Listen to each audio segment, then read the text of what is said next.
Hindi cinema के प्रसिद्ध अभिनेता, निर्माता एवं निर्देशक थे राज कपूर साहब। नेहरूवादी समाजवाद से प्रेरित अपनी शुरुआती फिल्मों से लेकर प्रेम कहानियों को मादक अंदाज से पर्दे पर पेश करके उन्होंने हिंदी फिल्मों के लिए जो रास्ता तय किया, इस पर उनके बाद कई फिल्मकार चले। भारत में अपने समय के सबसे बड़े शोमैन थे राज कपूर साहब। सोवियत संघ और मध्य पूर्व में राज कपूर की लोकप्रियता दंत कथा बन चुकी है। उनकी फिल्मों में खासकर श्री 420 में मुंबई की जो मूल तस्वीर पेश की गई है, वह फिल्म निर्माताओं को अभी भी आकर्षित करती है। राज कपूर की फिल्मों की कहानियां आमतौर पर उनके जीवन से जुड़ी होती थी और अपनी ज्यादातर फिल्मों के मुख्य नायक वह खुद होते थे। अगर उनके जन्म के बारे में बात की जाए तो 14 दिसंबर 1924 को पेशावर, पश्चिम उत्तर सीमांत ब्रिटिश भारत में उनका जन्म हुआ और ऐसे में उनकी मौत 2 जून 1988 यानी कि उम्र 63 साल में न्यू दिल्ली, भारत में हो गई। वहीं उनकी यात्रा का आरंभ कुछ इस प्रकार से हुआ। सन 1935 में मात्र 11 वर्ष की उम्र में राज कपूर जी ने फिल्म इंकलाब में अभिनय किया था।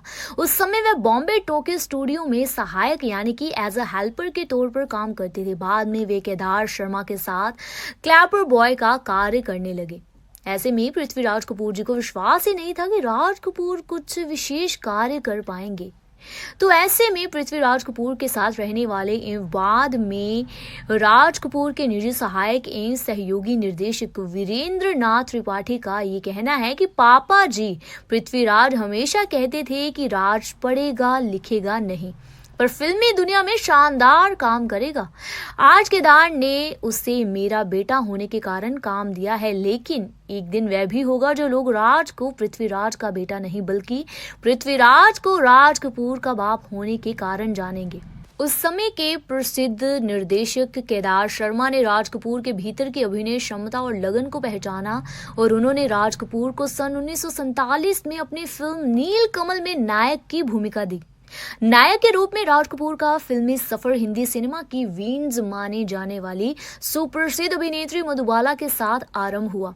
1946 से 47 में प्रदर्शित केदार शर्मा की नील कमल तथा मोहन सिन्हा के निर्देशन में बनी चित्तौड़ विजय और दिल की रानी तथा 1948 में NM केलकर द्वारा निर्देशित अमर प्रेम में भी मधुबाला ही राज कपूर की हीरोइन थी। नरगिस के अतिरिक्त मधुबाला के साथ ही राज कपूर ने सबसे अधिक फिल्मों में हीरो की भूमिका की है, परंतु इनमें सफल केवल नील कमल ही हुई। अन्य फिल्मों की असफलता के कारण उन्हें भुला दिया गया। 1948 में प्रदर्शित आग वह पहली फिल्म थी जिसमें अभिनेता के साथ साथ निर्माता निर्देशक के रूप में भी राज कपूर सामने आए। हालांकि ये फिल्म सफल नहीं हो पाई और आग के प्रदर्शन के साथ ही राज कपूर की छवि एक विवादग्रस्त व्यक्ति के रूप में बनी। आग स्थापित परंपराओं का अनुकरण नहीं करती थी, किंतु वे अपनी अलग पहचान भी नहीं बना सकी और आग फिल्म के बाद 1949 में ही राज कपूर बरसात फिल्म में अभिनेता के साथ साथ निर्माता निर्देशक के रूप में भी उपस्थित हुए। इस फिल्म ने सफलता का नया मानदंड कायम कर दिया और इस फिल्म की लगभग पूरी टीम ही नई थी। संगीतकार नए थे, शंकर जयकिशन, और गीतकार नए थे, हसरत जयपुरी और शैलेंद्र। यहाँ तक कि लेखक भी नए थे, रामानंद सागर जी। फिल्म की नायिका भी नई थी, निम्मी, और इतना ही नहीं, राधु कर्मकार, MR अचरेकर और जीजी माइकर जैसे नए टेक्नीशियनों की पूरी टीम थी। इन कारण से लोग ये कहते थे कि आग फिल्म में जो कुछ जलने से रह गया है वह बरसात फिल्म में बह जाएगा, लेकिन राज कपूर ने किन्हीं की बातों पर ध्यान नहीं दिया। सिर्फ 1 वर्ष के बाद फिल्म बरसात के प्रदर्शन के साथ ही हिंदी सिनेमा में विस्मय का विस्फोट हुआ और शंकर जयकिशन, शैलेंद्र, हसरत जयपुरी, रामानंद सागर, निम्मी और सारे टेक्नीशियन रातों रात चोटी पर पहुंच गए। बरसात का संगीत देश काल की सीमाओं को लांग गया और चारों ओर मुकेश और लता के गाए हुए गीतों की धुन थी। गायिका लता मंगेशकर की पहचान भी बरसात फिल्म में ही मुख्य बन चुकी थी। दरअसल मूवी बरसात पूरी की पूरी नई फिल्म थी जिसकी नसों में पूरे का पूरा नया खून था। इतनी ताजगी के साथ जुड़कर इस तरह सफल होने का दूसरा कोई उदाहरण आजादी के बाद के हिंदी सिनेमा के पास नहीं है।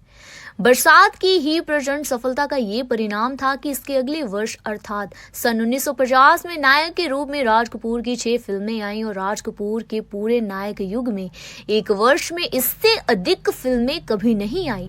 इस वर्ष नरगिस के साथ उनकी जान पहचान और प्यार फिल्में भी आई। केदार शर्मा के निर्देशन में गीता बाली के साथ बावरे नयन, AR कारदार के निर्देशन में सुरैया के साथ दास्तान, जी राकेश के निर्देशन में निम्मी के साथ भंवरा और रेहाना के साथ PL संतोषी के निर्देशन में सरगम सन 1950 में रिलीज होने वाली फिल्में थी।